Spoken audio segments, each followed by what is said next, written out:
All right, we're back again for another one to discuss the Book of Boba Fett. We're on episode 2, and it's the tribes of Tatooine. And I'm here with Ryan. What's going on, man? Oh, not much.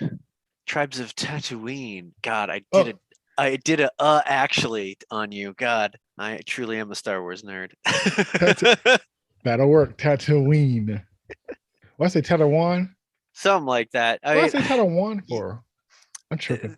this is the one of those things where it's like if you read too many sci-fi fantasy books and you like they have all those weird fucking names in there and you're like, I think it maybe sounds like that. And then you talk to other people who read the same thing and you're like, what is wrong with you? That is, you're pronouncing saying letters that are not even in there. So That's yeah, what happened to me because I'm thinking like it's Tatooine. So I'm thinking like, where I see the one at? Where is that? It's an I in there. dude, I was saying the name of Coruscant. I think that's how it's pronounced. God, I might even be doing it wrong. Like I was saying it like Coruscant or something. I don't know. And that's like only the capital planet of the galaxy, and I said it wrong for fucking decades. But As long as we understand the lore and the placement of the people and the story what? going along, that's more than most. So we got to Right. forgive ourselves with the little technicalities. All right, so we're on episode.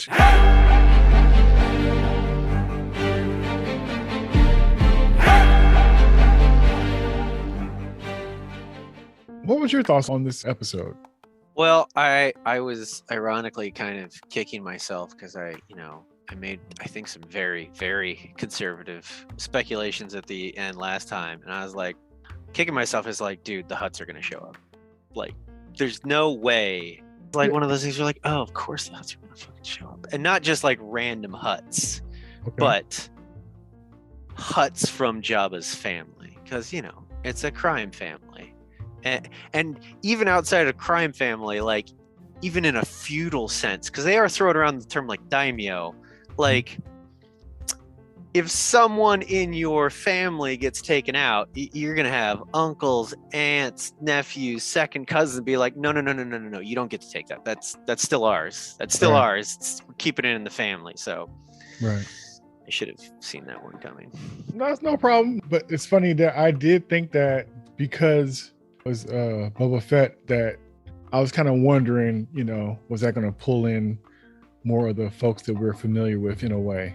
We'll see. So what do you think of the start of this one where, they pretty much got the assassin from the last episode and they were, bringing him back to Boba Fett to be kind of debriefed and to find out, what was his intentions.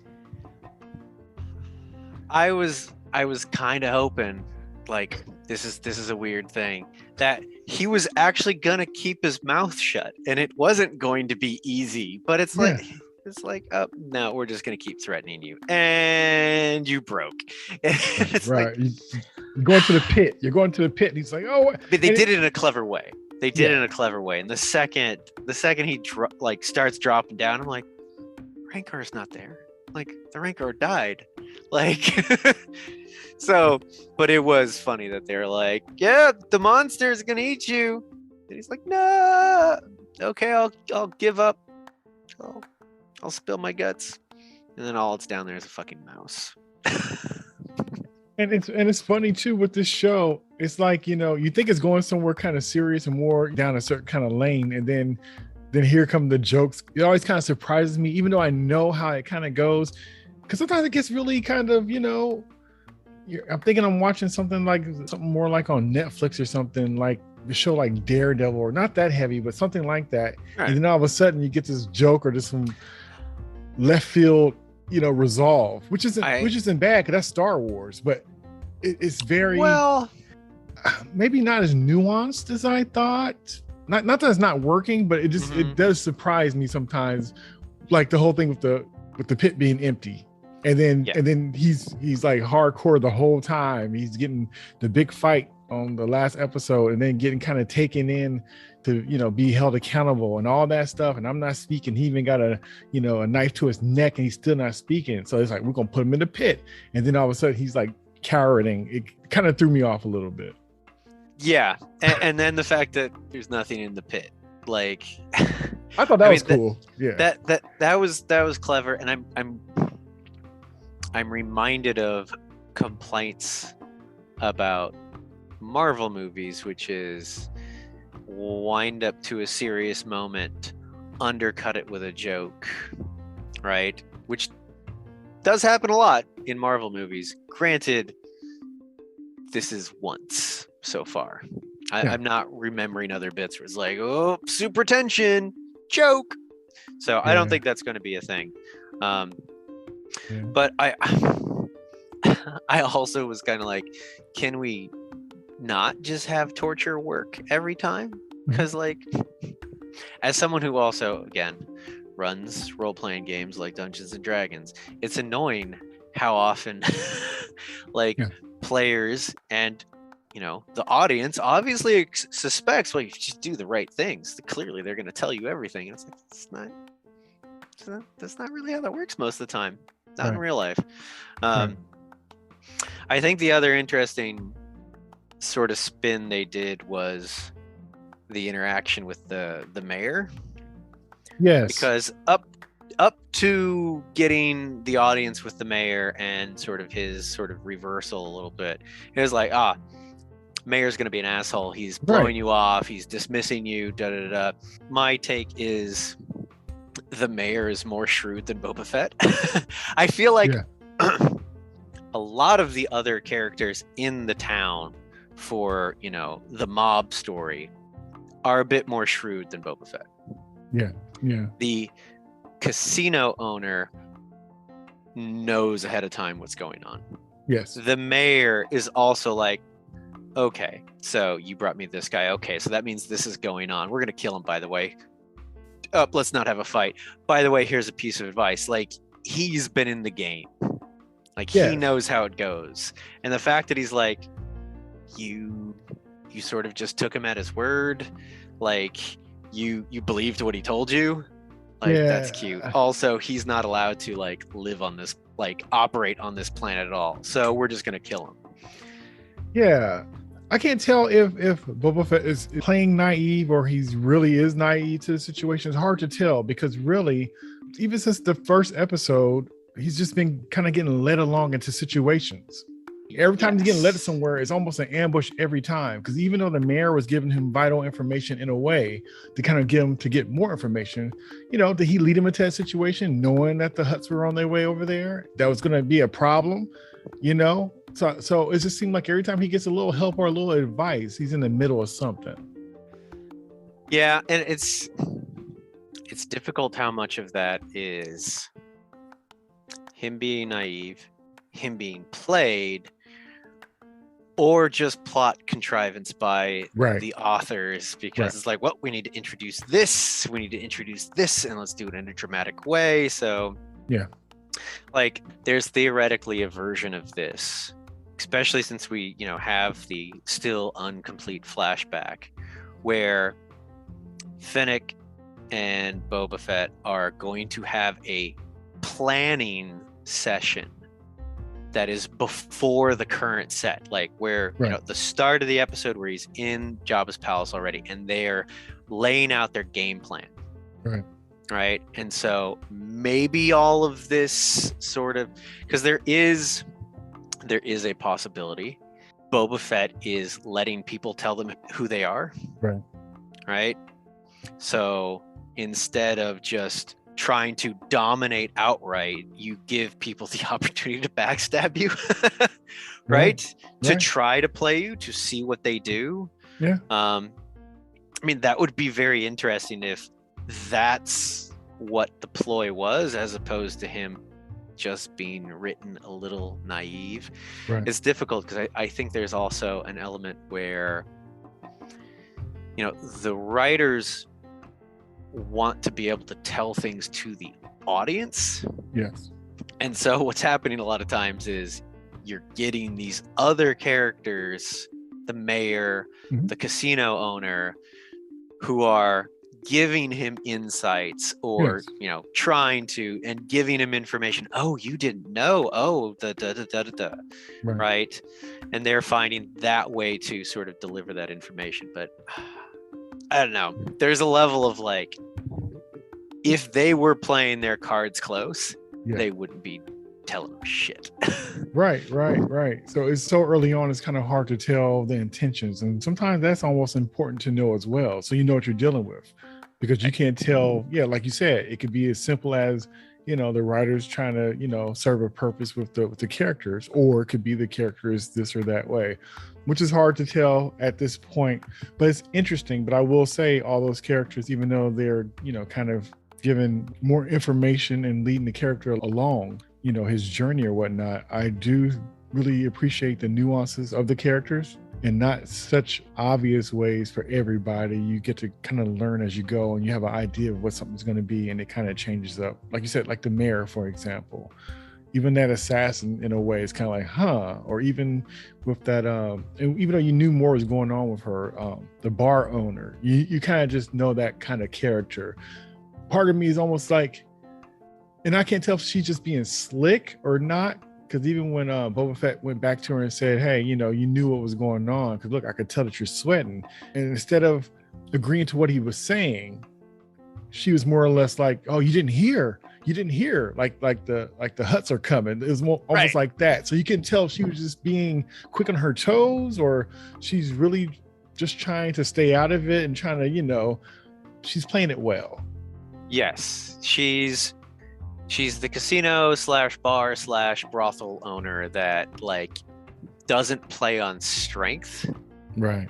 Plays on flattery and appeasement, which means she's caught between Boba Fett, who I'm guessing she thought was already handled, and like, okay, that poor guy, he's dead, whatever. The Hutts are back in town. I gotta, get on board with them. So when he comes walking back in, it's like, oh shit, you're still alive. Okay, panic on the inside. Don't show it. Oh, I'm sweating. Crap. Right. Yeah, I liked those characterizations. So I just had a funny thought for, we're questioning the motives of these people, and we're questioning, is Boba Fett naive versus not, especially with all this flashback stuff. Right. There's a great science fiction series by Roger Zelazny. The whole thing, it's like 10 books. It's like Chronicles of Amber. Okay. And so, without giving too much away, the main character starts off with amnesia, doesn't know what's going on, someone's trying to kill him, and zaniness ensues. And it's all sort of family politics. And so the thing is, every time he's running into one of his siblings and he starts to get his memories back, it's like, oh, okay, you're my brother Random, you're so-and-so, you're blah, blah, blah.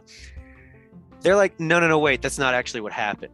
And so it's this long game of like him trying to actually piece together the correct narrative, because some of them are lying to him, some of them are playing him, some are not telling him everything.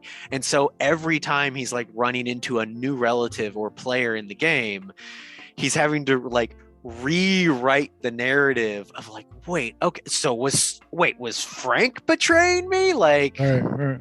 So it could be one of those situations where with the flashbacks, there's going to be recontextualizations of people's actions and narratives. So yeah, that would be really cool. And it's quite possible. At the top of our conversation, you had mentioned the Hutts, which is interesting to see. I will say that the CG for them was pretty cool. I like the CG for, this show has been pretty good. Like I said, with the different alien races and stuff like that, like the lizard people and stuff. Yeah, and the even Transdotians. Yeah, so even though they might just be animating their eyes or something, it's just been really clean looking. I've been really digging the designs. I did see some people online being like, man, you gotta do Hutts as like full animatronic. Like get the people in the giant suits. Yeah. And I was like, yeah, cooking. Yeah, two Hutts, like, yeah, like that would be really cool and an achievement and everything else, especially since you got all those people holding the platform up. Yeah, exactly. Then you really see them acting. Then we gotta hide a crane in the building behind them to actually hold up the platform. No. Right. But yeah, I thought the CGI and everything looked great. Yeah. But where they I- didn't use the CGI and they did have a practical outfit was for the introduction of the new Wookiee. Oh yeah. That was very And interesting. I think I caught some snippet where like he's not a new creation. Oh, Like I'm not familiar with him. okay. But he's supposed to be one of the other. This is the weird thing. I didn't read the whole thing. I'm trying to stay out of spoilers and other rabbit holes and stuff. But apparently he's another bounty hunter, which seems weird. Like the thing is, in the popular imagination, bounty hunters are these hard-boiled, well-armored fighter killer machines, and it's like, no, like, I mean, Dog the bounty hunter, like, he's just old and big, like. So the idea that these mob bosses keep hiring bounty hunters as if they're better than hired muscle, like I think it's like their equivalent of like trying to say like they hired a samurai, right? Right. It's a title that implies more deadliness. Right. Like it's a specialty that they have. Right. But really their specialty should be finding people. Right. First. That's I think that's a always underwritten part of like really good like bounty hunter stories. So again, I run freaking tabletop games and ran a Star Wars game, and we had a bounty hunter in the group, and it's really hard to integrate that in sometimes to a story with multiple people, because it's just like, all right, we're just gonna throw in a side quest. You good to go find the thing, but you have to have a player that actually has a vague understanding of how to hunt people down. Yeah. Because otherwise, it's just I use my character skill and I find them, and it's like that's fucking boring. Yeah. I would love to see some story with, I don't know, some bounty hunter or something. There's a very handy trick. One of their targets in my game knew people were coming after him. Mm-hmm. So he intentionally went to like 3 different people and basically went, hey, I need my stuff. I'm getting out of town. I'm going to the city to the north. And then he went to the other person and like, hey, I need my stuff. What you owe me. I'm going to the city to the south. And then he went to the third person who was a stormtrooper captain and was like, hey, these assholes just got paid out by the Hutts. You might want to shake them down. Go ahead and shoot them, please. Thank you. Bye. I'm out of here. And then he went somewhere else entirely, and it threw off all my players. It was beautiful. I love it. That's strategizing right there. Right. So I like how you saw the possible encounter that didn't happen, and he just kind of eyed him, and the Hutts are kind of like, we're out of here, and we'll see you next time. Sleep with one eye open, basically. I thought it was kind of cool. Like I said, the little intimidation factor was there. I like the character design was pretty interesting. So it's just like it's going to be more to come with this. So it'll be. It's also the way they set it up, especially with Fennec's comment of like, we would have to get permission to kill them. I was going to ask you, but I was really curious. What's up with that comment? Like, why would they have to get permission?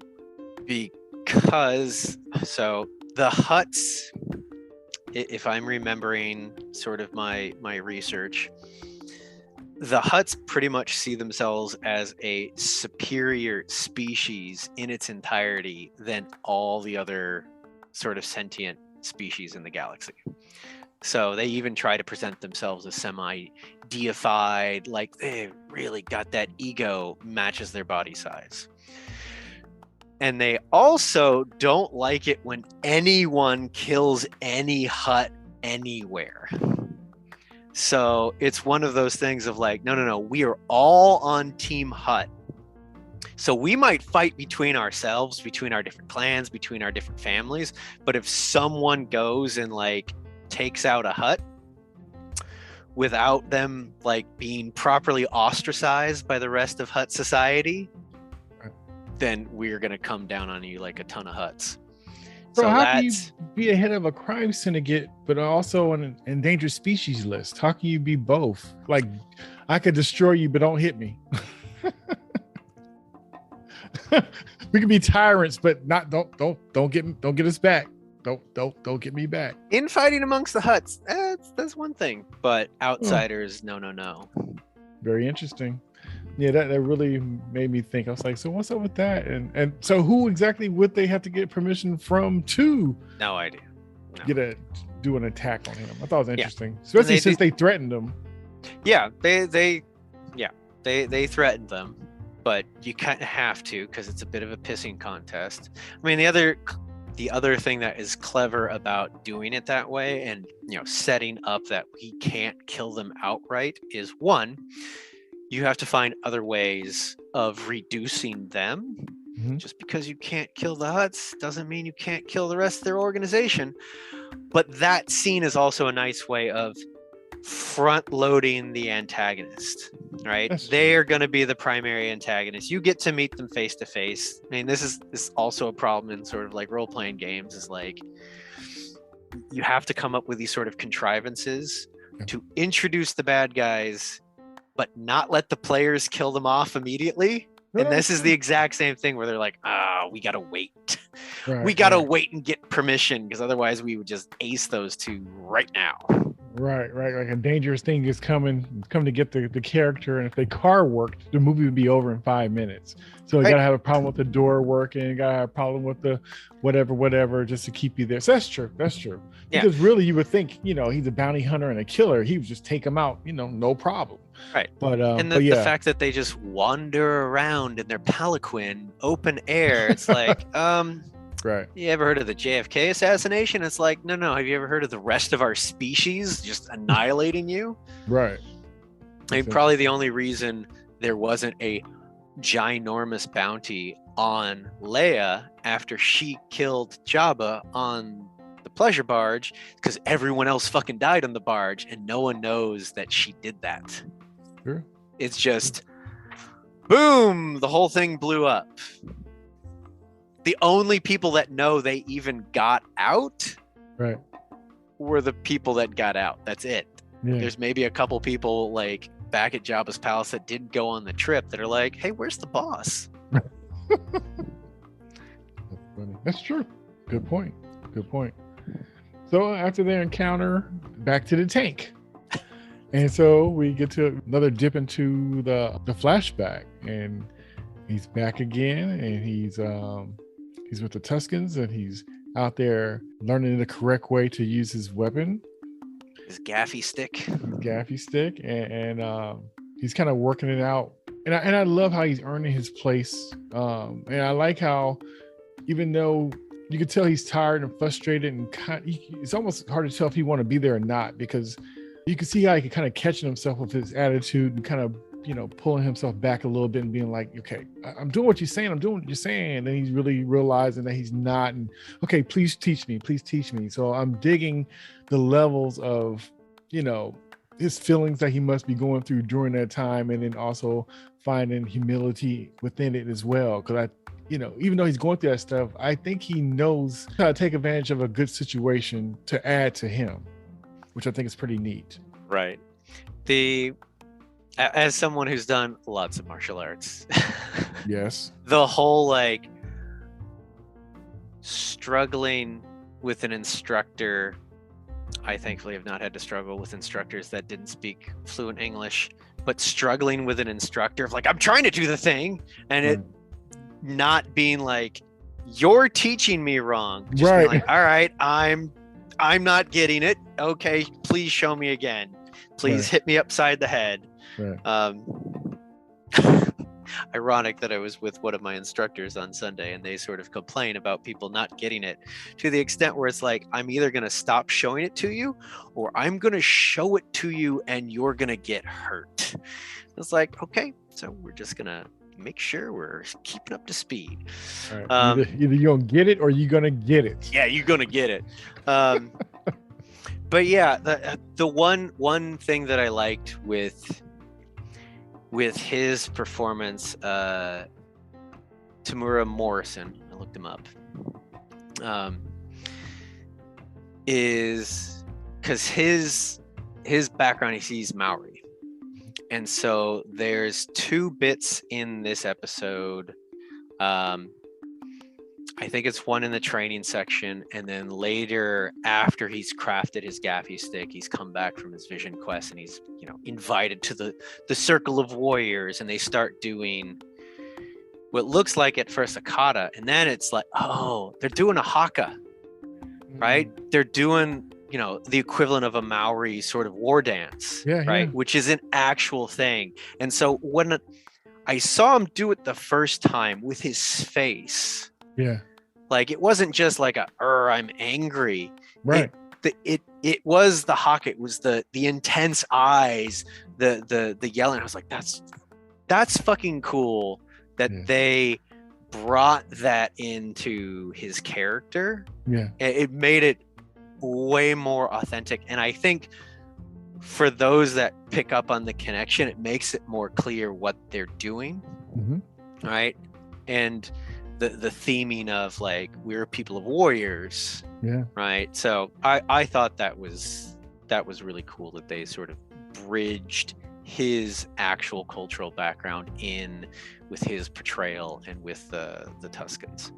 Yeah, that's pretty dope. And then George Lucas was kind of known for doing that kind of stuff anyway, because he you know, the folks and characters he came up with definitely, you know, interpretations of different races and stuff, and then also kind of you know, lean into what we already have as well, which is also always makes things more authentic and easier for people to connect to, even if they don't know where it's from. It reads differently than somebody just making something up that's not kind of based on something else that's real.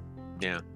The other fun thing with that, the nice thing is, the first time I heard anyone discussing it was the immediate counter argument that it was wrong, but apparently some people were like, oh man, they're just doing a white savior. And the counter argument is, you fucking morons, the character is Maori. Like, that doesn't work as cleanly as, say, like Dances with Wolves or fucking Avatar, where yes, the character is blatantly white.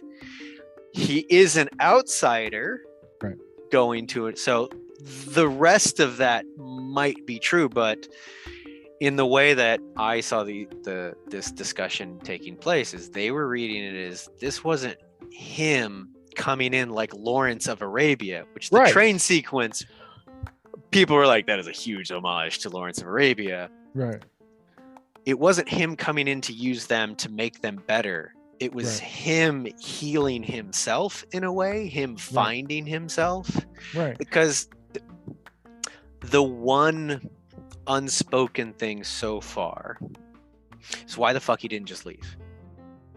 Once he's back on his feet, once he's free, right? The start of this episode, he's within the flashback. He's not a prisoner anymore. Yeah. He could just be like, thanks, I'm going to take some water. Peace, I'm out. I'm going to go back to my old life. But he didn't.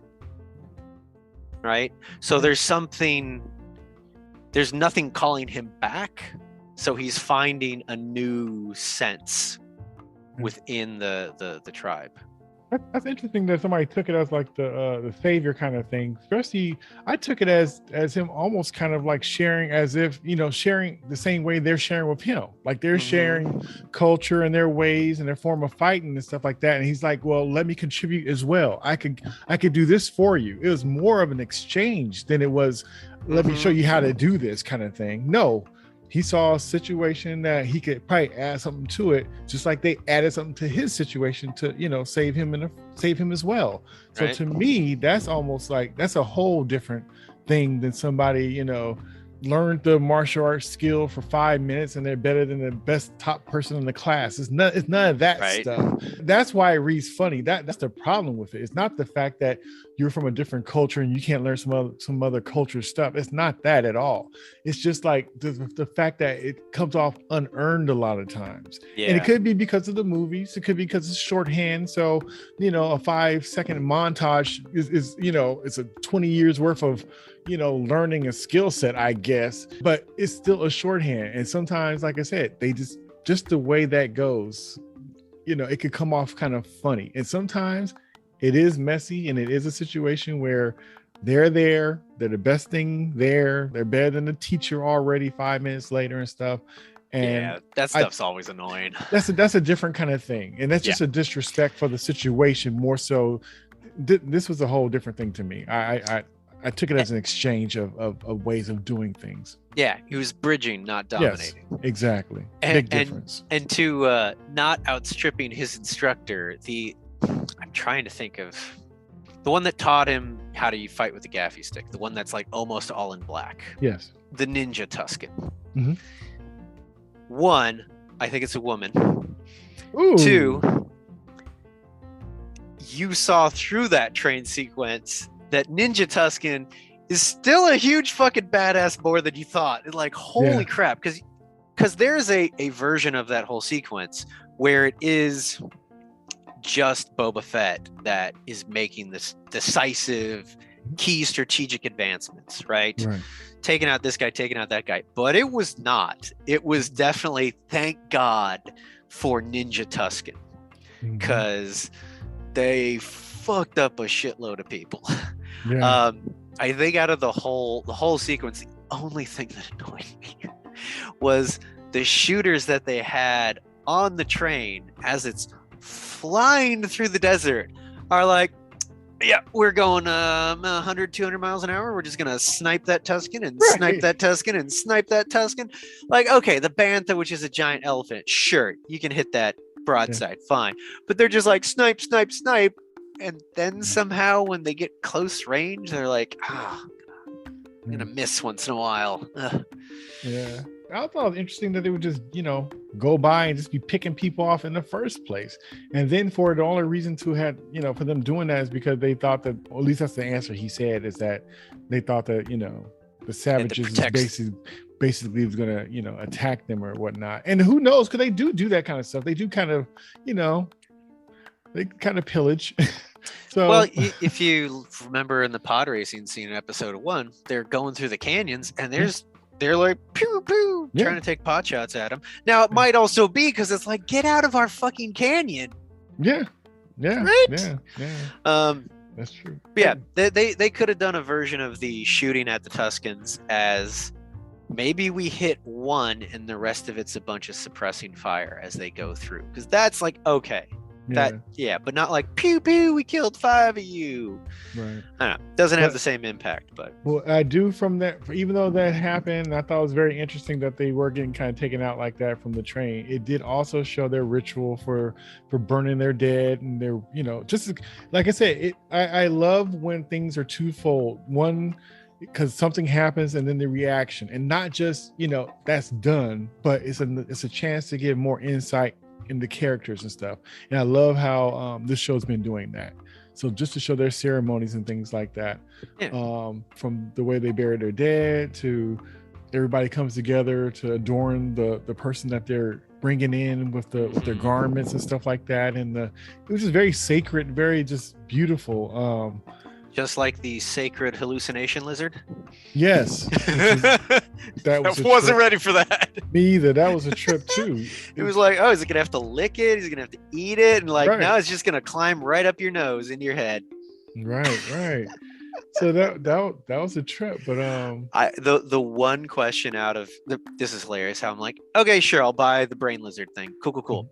I'll just live it in your sinuses, pump it through, psychedelics into your sinuses. The tree. Now I get it. It looked like a very dead tree, and this is the hard thing with Vision Quest. It's like, did he find an actual tree? Or is he somehow tapping into something else, which has been like, that opens up a whole new things about the metaphysics of Star Wars. But like, I don't expect the tree actually like wrapped its arms around him like it did in his sort of nightmare scenario of his all flashbacks and trauma and stuff. But I don't know. But like, did he just actually randomly find a tree? Hey, he had the branch, so he had the branch, and that's the thing. It's like deliverable. Right. And so the lizard. I got a branch. I don't know about the rest of the stuff, but I got a branch. And the lizard did come back out of somewhere and went back into that little little Right? case. So the lizard was real too, but the placement of it is questionable. I just gotta hope they wash the lizard before the next guy. Like, Yeah, but that was really cool. One thing I wanted to ask you too. What do you think of those two characters that they had inside the train depot? They had this guy who looked kind of like well, he had his wardrobe was kind of like Han Solo in a way, and he was there with the lady. Remember when Boba Fett went over there with the, he said, "I just need a staff." Oh, right. They went to the tiny Yeah. cantina. Mm-hmm. And the fact that he kind of looked like Han Solo. Yeah, not that he necessarily looked like him, but I thought the way they dressed him, I couldn't tell it was just like just the the wardrobe of folks or whatnot, or if it was supposed to remind us of something, or was it do you think it was anything extra to that? No. Okay. I think he was just he was just some bloke at the bar. Okay. And he didn't keep his mouth shut. Okay. That's fair. That whole scene where he comes and just fucks up all the bikers. Yeah. Well done. You're funny. But yeah, I thought it was pretty cool. But yeah, so it seemed like I said, I like that I like that storyline for the flashback. I'm just digging the Tuscans and just learning more about them and seeing, I don't know. It's interesting. Like I said, it's just nice to see characters that, like I never read the books and stuff. So to see these characters kind of fleshed out more so than just seeing them as, background players in a movie, it's pretty cool. I'm really enjoying this journey because as much as I went in for Boba Fett, but it's all these other characters and stuff I'm really getting a chance to. So when I watch those movies again, it's going to mean something else to me. I'll look at them differently. Like those won't be the savages. Those will be the people. Because also I was going to say too, I thought it was pretty dope. Like you were saying, where they driving through their land. Because Boba Fett made a comment about that. Like, okay, if you want to live, this is our, this is what's up. You're going to fucking pay them. You're going to pay them for passing over their territory. And if anyone, right. It's the same thing with the Hutts. He basically said, if anyone comes in here and kills them, I'm coming for you. Right. So now it's on you. Right. I love that. I thought it was dope. Like I said, so I love that we're getting this, Yeah. And of course it's going to escalate because someone, even if it's not the fish people, let's just call them the fish people on the train.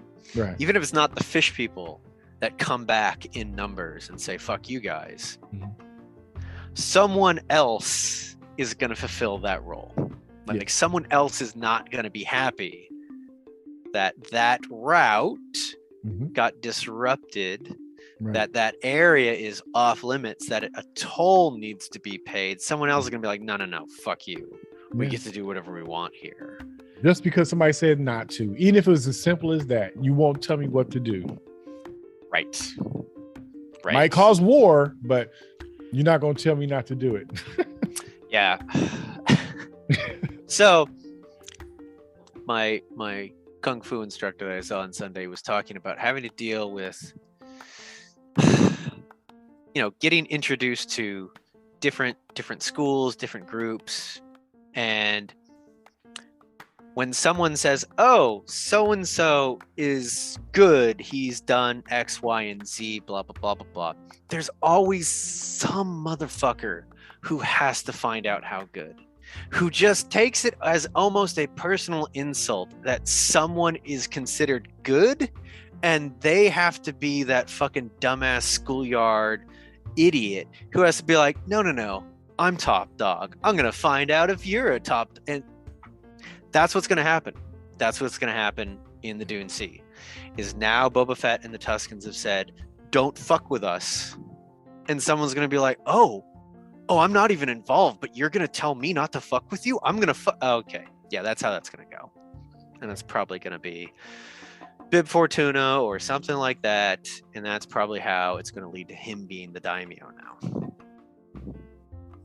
Because if anyone's going to be like, no, you don't get to tell me what to do, it's going to be the daimyo.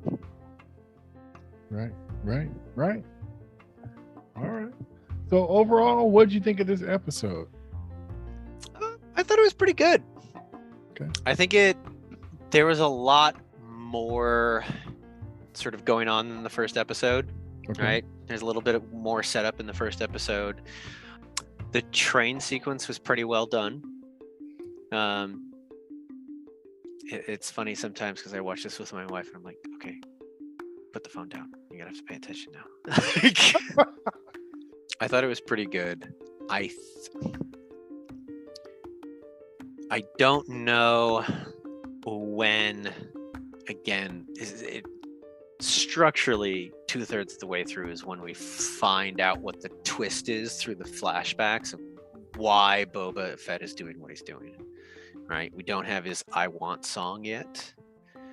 In this case, it's going to be why I'm doing this why song, and it's probably going to have to do something with the Tuskens, because that seems like who he is now. He's part of that tribe, so if he has to basically go back into the world, as it were, to help protect them, I could see that narrative working really well. Yeah. All right. I enjoyed it as well. I still think it's interesting how they're doing this slower paced show, but they're using the time wisely.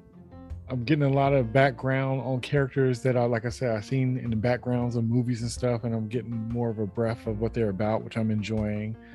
I'm liking all the characters, the bad guys and the good guys. I guess they're all bad guys in a way, or levels of badness.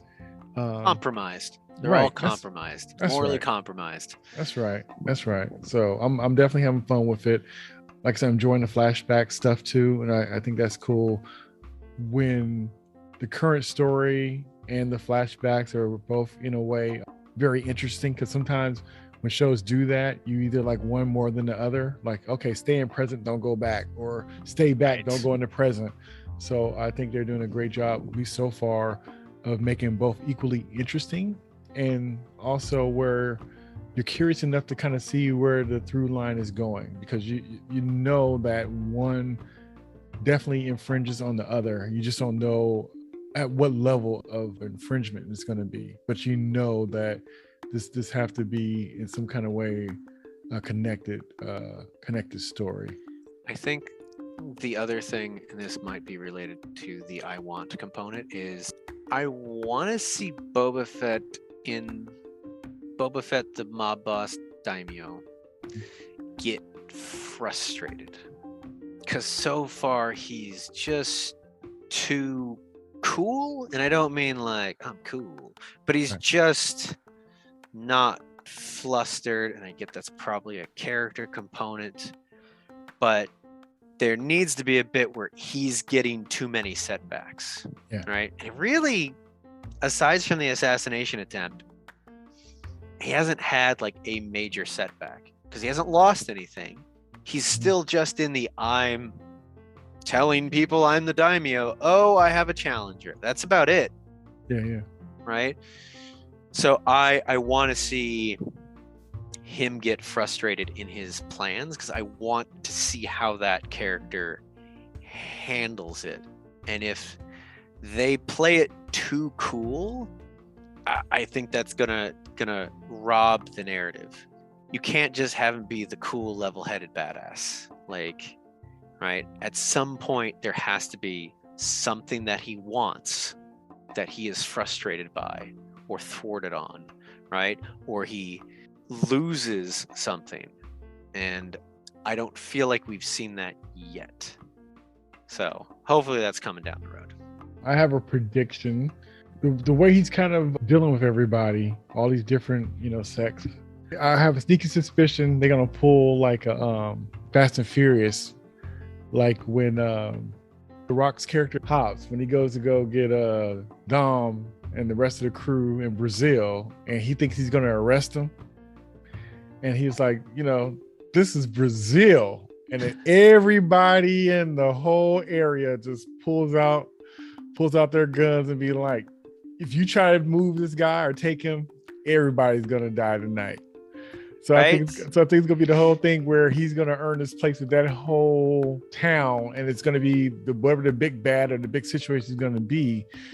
Everybody's just gonna kind of come together you know, because I guess kind of paying him back for all the good deeds he did for all of them in some kind of way. Well, that becomes an interesting thing, because like if you're I don't want to say good, but if you're, as he would say, a respectful mob boss, like you don't overly hoard and just threaten people. You don't only take.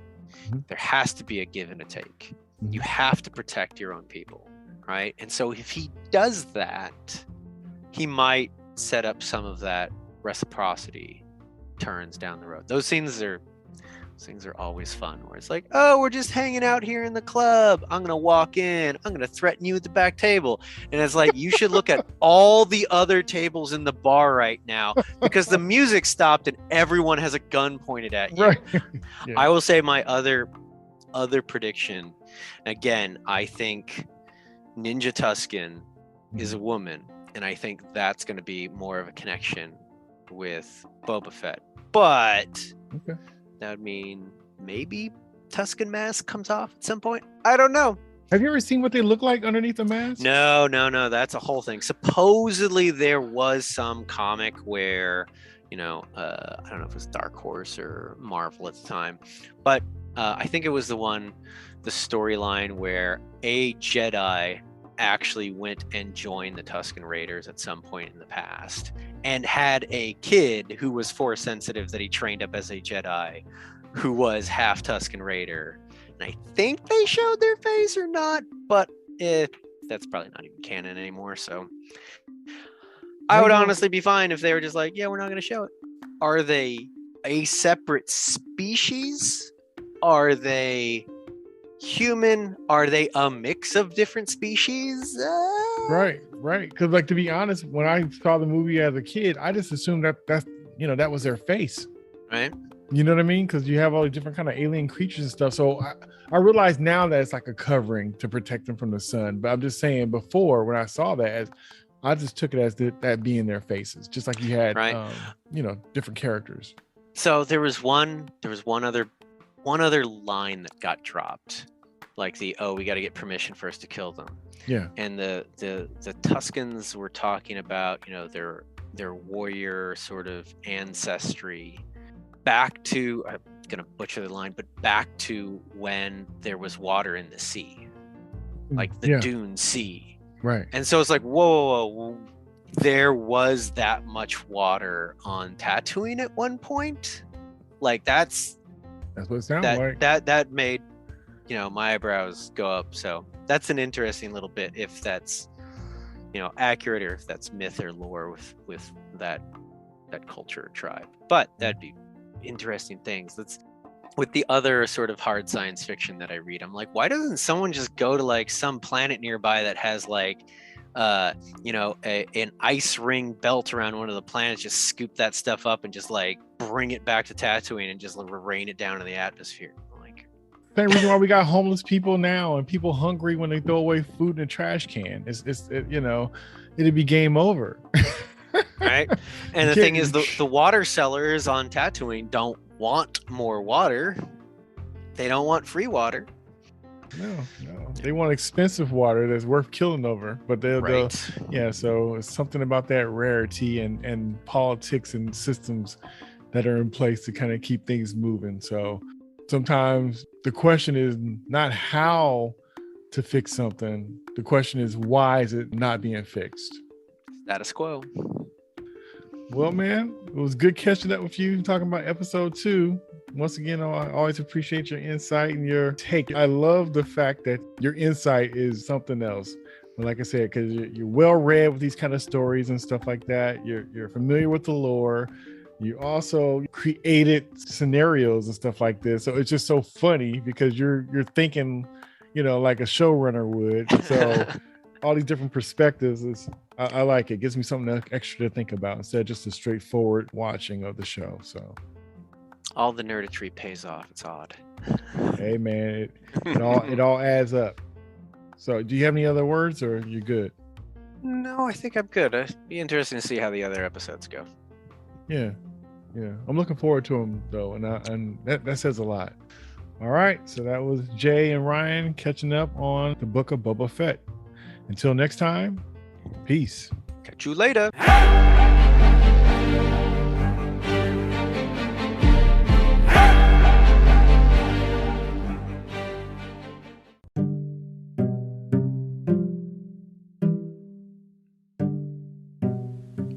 Hey, this is Jay, and I hope you're enjoying the conversation so far. I just want to let you know that this conversation is part of a larger conversation that continues on the next episode. Thanks for listening.